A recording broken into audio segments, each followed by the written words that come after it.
Welcome to the Geek Easy, fellow geeks. Let's open a beverage of your choice because today is Friday and it's time for another episode of Frightful Features.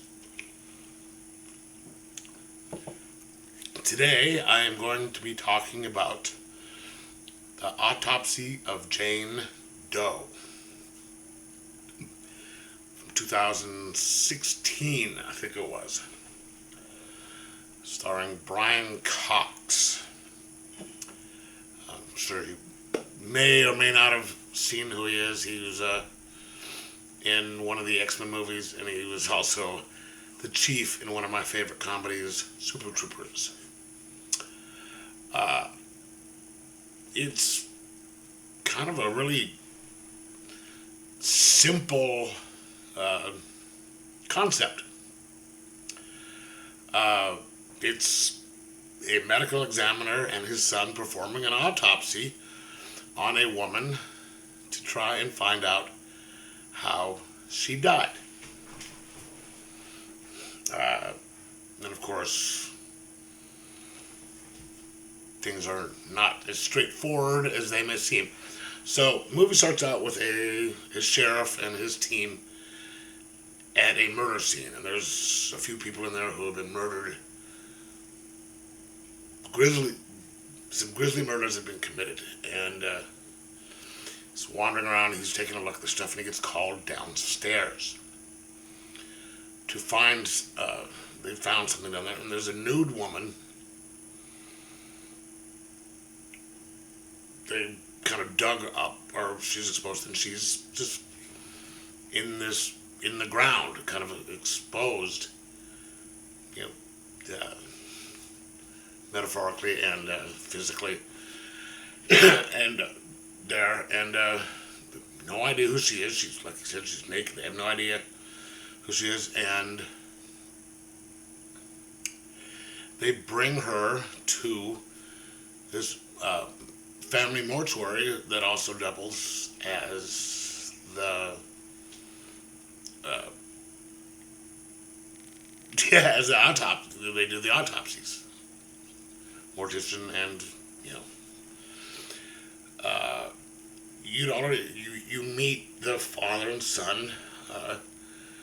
He's a widower, very kind of a congenial older gentleman. He's kind of old-fashioned. They're finishing up an unrelated autopsy, kind of talking, and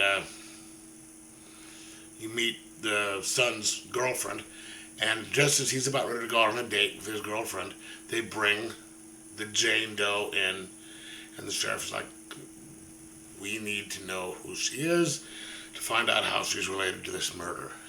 We need it done tonight, because I can explain,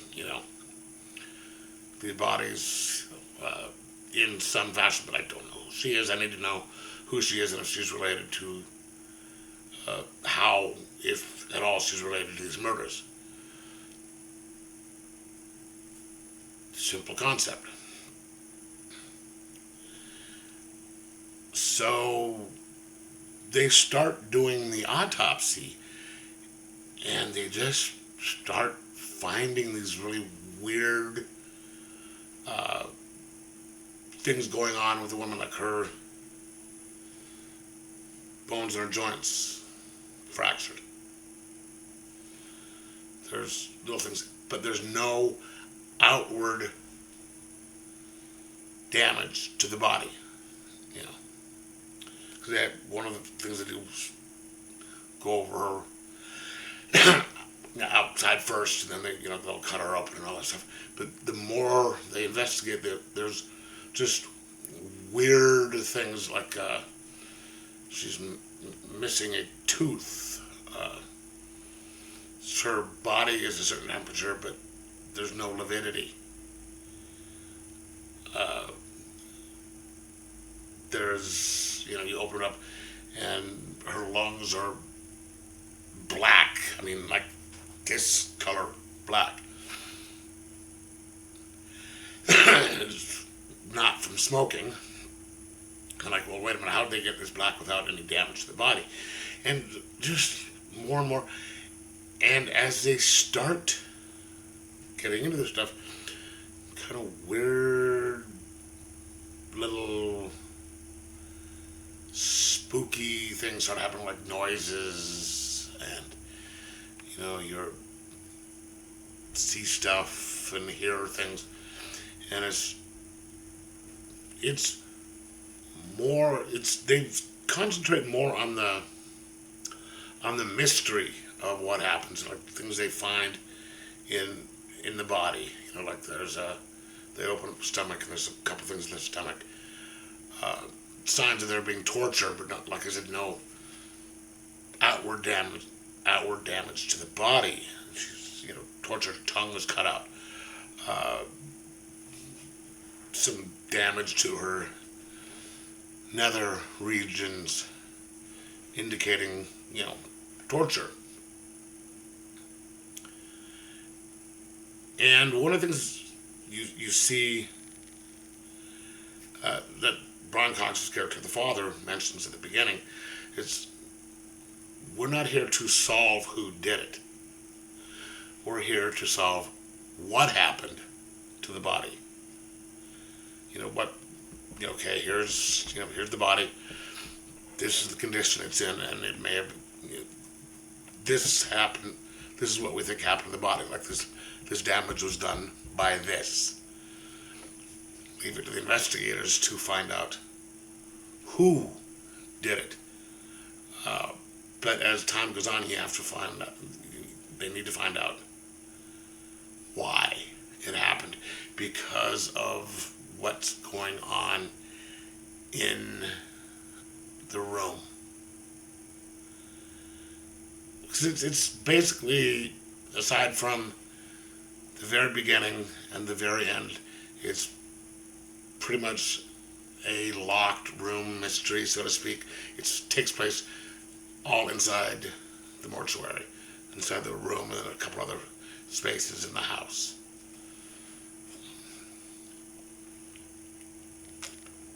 Because there's no need to, they aren't trying to find, anyone outside. It's just they're checking the body, and at some point they find they can't leave the house. And, within half an hour of being in the movie, things start to build. There's the little creepiness and tension start to build and build. And, eventually it's about an hour and a half long or so. By the end of the movie, there is, wow, it gets pretty suspenseful near the end. And you find, they do kind of solve, or have a theory based on some of the things they find as to what happened and why this woman was killed, and it's all makes sense with what they find. And there's a couple little lines in there of how they're going to solve it that it was like, okay, that's a little weird, but overall it's a good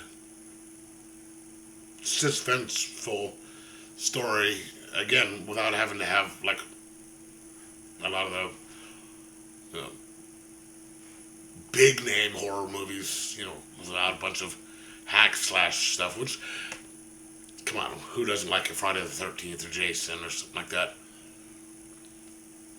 Freddy. But this is the more suspenseful type, kind of the mystery, and which I think is a little better, just because you've got the tension going. And it was very well written, very well shot. It's got this moody atmosphere because it's this old house that's, it's like 3 or 4 generations of the family have lived there, and being downstairs has been built up some for the family business, So you've got that wonderful aspect of the moody place. You have the just the mystery, kind of the atmosphere, and the what the hell? Why are these organs all scarred? Why are her bones broken? Why would she be wearing a corset? She's not wearing it, but some indications show that she wore a corset. It's like people haven't worn one of those in years. So just the creepiness of everything that happens as you're trying to figure it out. And I really liked this movie. I'm going, the story, well written, and of course, someone with Brian Cox's caliber of acting. He did a wonderful job of portraying this, kindly old mortician slash medical examiner, dealing with his son who's assisting him, and then the weird circumstances that you're like, wow, this is not possible. So combine the acting and the writing and the visuals of it, top notch. I'm gonna give this 4.75 out of 5. Just saying, it's a fantastic movie, and if you if you like this type of movie, I recommend it highly, and so watch it if you haven't seen it. So check it out. Anyway, let me know if you watched it, what you thought of it, and subscribe. Most of all, enjoy your horror movies.